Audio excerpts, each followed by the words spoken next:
Morjesta. Olisi muovin korjauksesta nyt asiaa. Eli mulla on tässä tämmönen muovin korjaussarja 70 watin. Mulla on tämmönen saman tyylinen, tai ihan erinäköinen se on, mutta 30 watin. Ja se on aivan onneton, kun vertaa tähän 70 wattiin.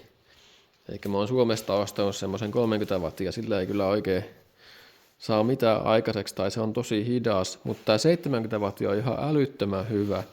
Eli mä tästä nyt ihan alkutöikseen korjasin tämmöisen mönkiän lokarin muovin, mikä oli 3 osassa. Tän tein tästä ihan niinku, ei tähän mennyt kuin muutama minuutti tämän korjaukseen. Aivan niinku aika uskomaton laite siihen hintaan nähden. Se oli joku 30 € tuo koko sarja. Tämä tulee niinku tänne. Suurin piirtein näin. Tää oli pakko tehdä tästä oikein videokin, kun tämä oli niin yllättävänkin hyvä laite. Elikkä tää on niin tämmönen lämpöniittauskone periaatteessa. Elikkä täällä on tämmösiä niittejä, mitkä sulaetaan tänne muovin sisälle. Ja ne tekee tästä tosi vahvan tästä korjauksesta. Eli tämä on oikeastaan yhtä vahva kuin mitä tämä oli niin kuin uutenakin tämä muovi. Eli tämä on ihan älyttömän hyvä. Eli jos muoviosia korjaa ja jos käyttää jotain liimoja tai semmosia, niin ne ei oikein taho kestää talvella. Tai niin kuin justiin tämmöisessä mönkiäkäytössä tai tällaisessa näin, niin ei ne taho kestää. Mutta tämmönen kyllä, tällä niiteillä korjaus, tämmönen kyllä toimii älyttömän hyvin. Kelissä kuin kelissä. Eli mulla on tässä, tämä oli 3 osassa. Ja täällä on toinen, mikä on 3 osassa. Tästä puuttuu kyllä 1 osa, mutta ei se haittaa. Korjataan nyt tuokin tuosta. Mä voin näyttää vähän, miten tää toimii. Tätä on erittäin hankala näyttää yhdellä käällä, mutta yritetään. Eli täällä on tämmöisiä erilaisia niittejä. On vähän kaiken tyylisiä täällä. Erilaisiin tilanteisiin.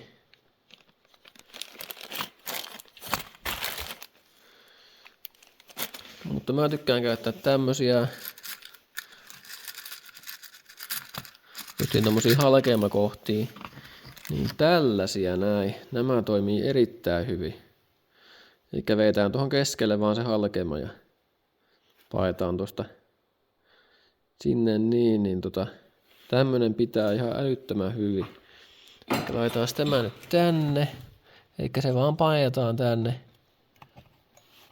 Noin. Ja se stoppaa kyllä sinne oikeaan kohtaan. Sitten paetaan tämä sinne halkeamakohtaan. Mä pistin tuohon teippiä vähän avuksota, että mä pystyn ehkä tämän yhdellä kädellä näyttämään. Elikkä sitten tämä vaan paetaan siihen oikeaan kohtaan. Vaikkapa tonne noin. Sitten vaan liipasin pohjaa. Ja tämä on tosi tehokas. Tämä ei mene kauaa, kun tämä uppoo. Kun vertaa siihen 30 wattiin, niin se on vähän hitaan puoleinen. Noin. Sitten vaan pois. Ja sitten aetaan vaan, että se sinne jähmettyy tuo. Pikkasen tuli läpinäköjään, vähän liikaa painoa, mutta ei tuo haittaa. Tuo tosiaan kovettuu tuo muovi tosta aika nopsaa.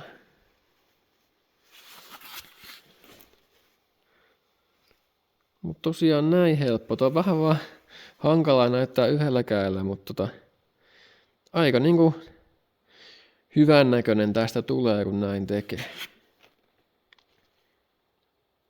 No joo, nyt olisi toinenkin valmis. Tähän meni noin 10 minuuttia. Tähän meni ainakin puolet kauemman kuin tuohon äskeiseen. Tai vähän niin kuin monimutkaisempi. Joutui niin paljon vääntelemään. Mutta juu. Ihan hyvä tuli. Tästä tosiaan puuttuu täältä puuttuu pieni pala tästä toista päästä. Tollanen noin, mutta mä katsoin, niin ei se periaatteessa haittaa siellä mitään, vaikka se puuttuukin. Että se on ihan hyvä. Ja tästä tuli tää on erittäin kestävä, että ei ole kyllä pelko, että se tosta kohtaa pettää niinku kovin helposti uudestaan. Yllättävän lujaa tuossa tulee tuolla lailla. Täällä sarjassa tuli mukana kaiken näköistä mattopuukkoa näköjään ja nämä katkasupihit. Näillä saa helposti poikki täältä nämä tapit, tai sitten nämä voi väännellä ihan vaan sormellakin. Nämä menee tästä kun vääntää vaan. Niin. Ainakin näin pakkasella. Niin. Täällä on joku, mitähän täällä olisi 5 pakkasta. Ja saa ihan näinkin kyllä poikki tästä, että ei ole välttämättä pihtiä käyttää.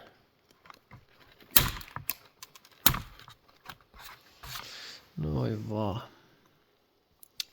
Juu, mä tästä valmistelen ja jäin kiinni tonne mönkiä ja katsotaan miltä näyttää. No niin, nythän tää alkaa näyttää ihan mönkiältä taas. Hienosti istuu kyllä, ei mitään ongelmaa. Jes, hyvä tuli ja tosi kestävä olo. Joo, jos jollakin on tämmöiselle tarvetta, niin mä pistän linkin descriptioniin tälle. Tämä on ihan älyttömän hyvä, kun vertaa niihin 30 wattin versioihin. En mä tiedä, saako tätä justiin Suomesta ollenkaan tätä, mutta ja tehottomampia ainakin saa, ja ne on huomattavasti huonompia. Mutta juu, eipä tällä kertaa tämän ihmeempiä. Morjens!